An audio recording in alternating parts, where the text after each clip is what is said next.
Hello everyone and welcome to CCNA Day 3 Network Devices Rules Explains. What I'm going to do in this video is to explain different devices that we use in a general network. Because when I say general network, this means that everything that you see here is normally found in every basic networks, but in some advanced networks actually you're going to see some more devices.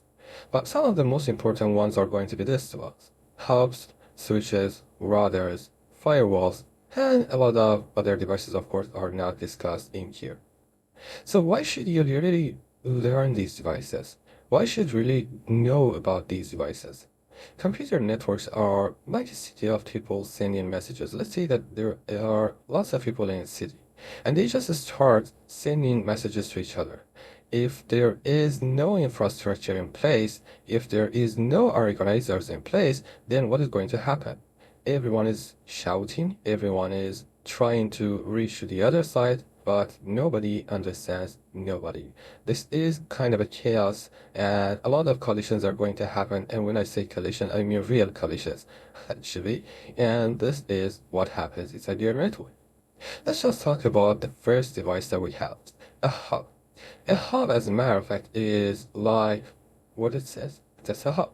As a matter of fact, what you have in this, just go and activate my pen in here. That should be better like this. When you have a hub, this means that everything that comes in one port leaves all other ports. So say that this hub has something like, I don't know, 10 ports, and each one of them is connected to one device. This means that all of those devices are connected to the same network. Basically, I can say this hub, as a matter of fact, inside it is like one big line, and everybody is connected to this long line, not a big line actually, long line. This means that when I start sending messages on this line, and you start sending message at the same time, there is going to be collision in here. So we cannot really talk at the same time. This is one of the things. And the other thing is when all of us talk at the same time, or even one by one, this is going to be very, very busy line. And we cannot really, understand each other. So when we say these messages are collide, which means that this is going to be a big collision domain in our network.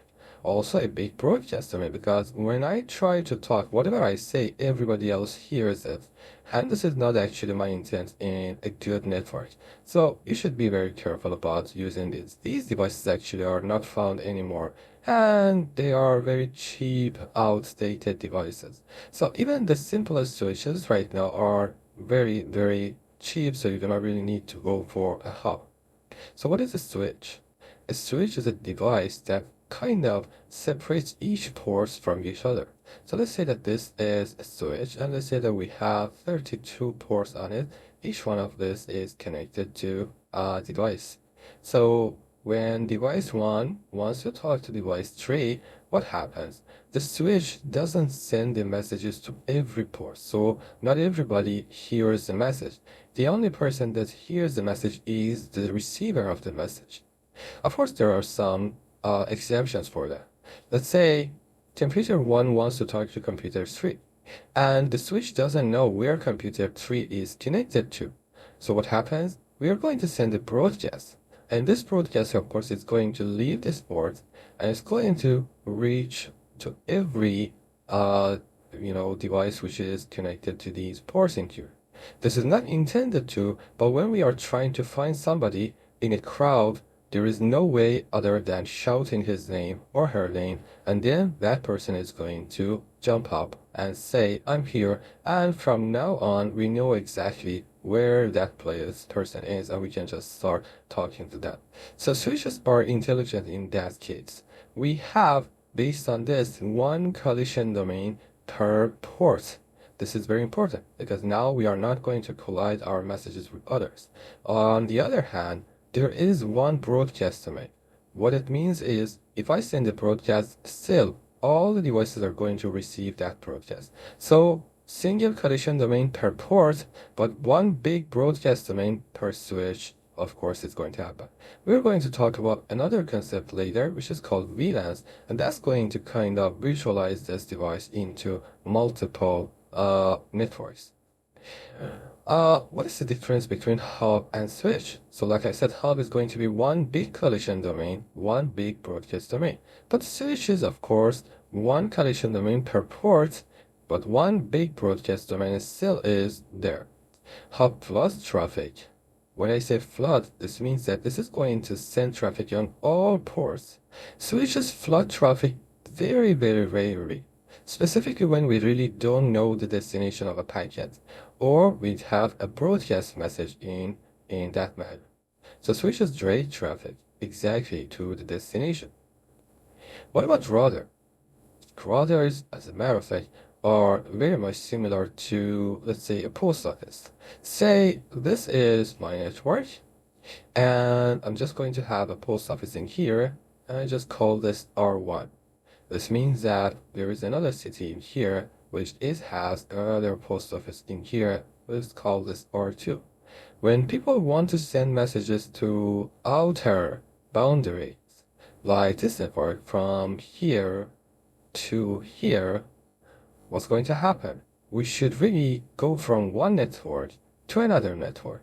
And this happens when we have a router in this network, another one on that network.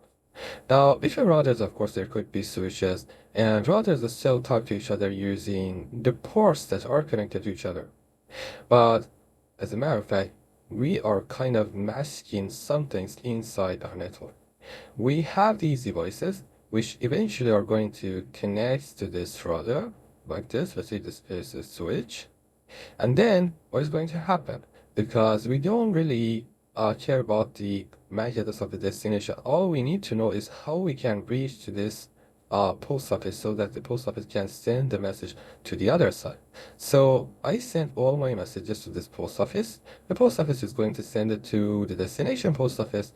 The destination post office, as a matter of fact, is going to send it to the device, which is going to be the destination of the message or the receiver of the message. So what is important to understand is routers are for scalability. Routers create boundaries. Routers limit broadcast domains. So routers break domains in broadcast domain. Broadcast can never leave one side of router to the other side unless there is a specific rule for that. And we do not really do that because that's not wise. Okay, what about firewall?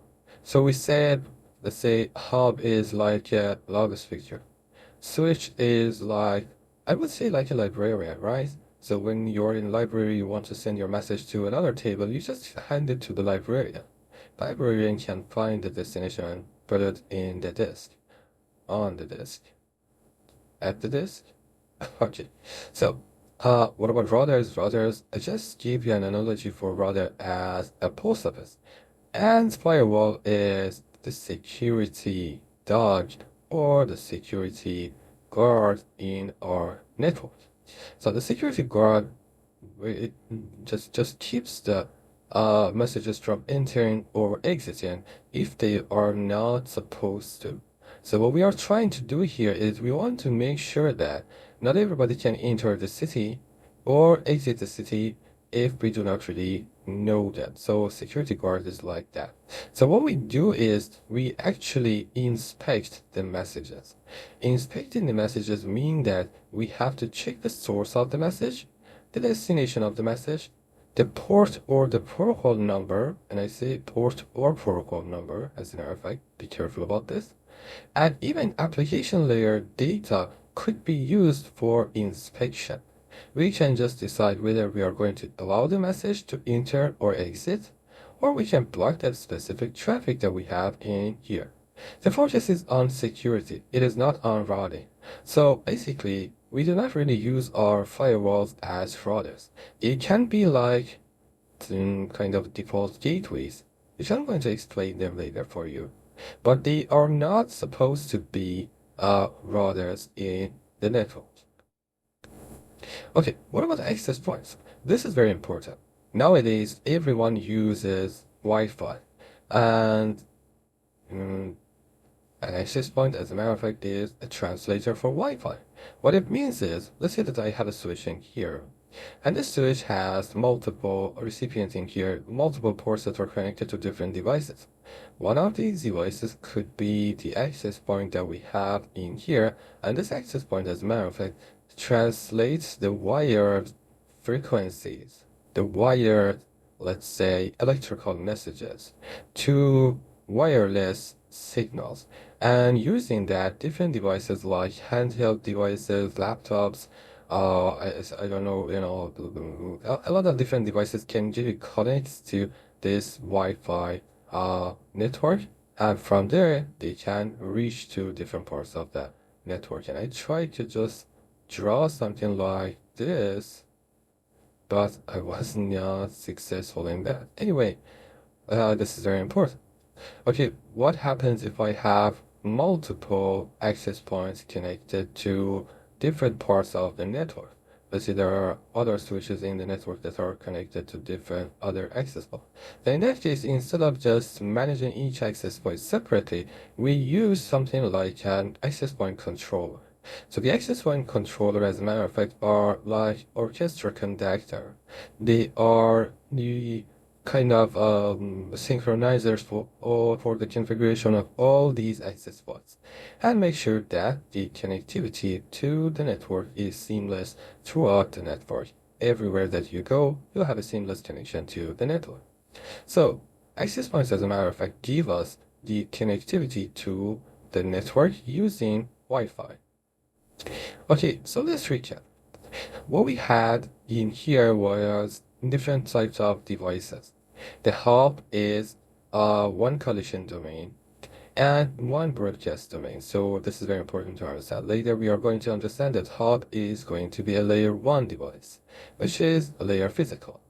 Switch has purport collision domains, but still one big broadcast domain. Later we are going to know that switches are layer 2 devices, and routers are splitters of the broadcast domains. They are boundaries of the broadcast domains. Later we are going to see that routers are basically layer 3 devices. Firewalls, as a matter of fact, are security guards. This means that they inspect the messages. They can inspect the messages in different layers. So normally we say firewalls are layer 4 to layer 7 devices. And finally, we have access points that convert the wired signals into Wi-Fi signals and frequencies, and everybody can talk to others using this kind of a network. Like I said, we are going to explain them in detail later, but that's going to be an overview of what we had in here. And finally, we have the summary of the analogy that we had. Hub is like a loudspeaker, as I told you. Switch is like a librarian. Router is like a post office. Firewall is like security guard. And access point is like translator. Okay, so we learned all of this, but why we need to know about this? Troubleshooting is a technique, and for a technique like troubleshooting, you need to know a lot of different things. One of them is the role of the device that you are working with. Understanding that, that's going to help you troubleshoot the network better. On the other hand, we need to make some decisions about the design in our network, and that's going to be very important to understand the devices so that you can use them in your design. And finally, we are learning this for an exam, and this is going to be a foundation for CCNA and also real-world networking. I hope you liked this video. Give us a thumbs up, and don't forget to subscribe to the channel. This is going to motivate us to create more content for you. Thank you for watching, and I'll see you in the next one.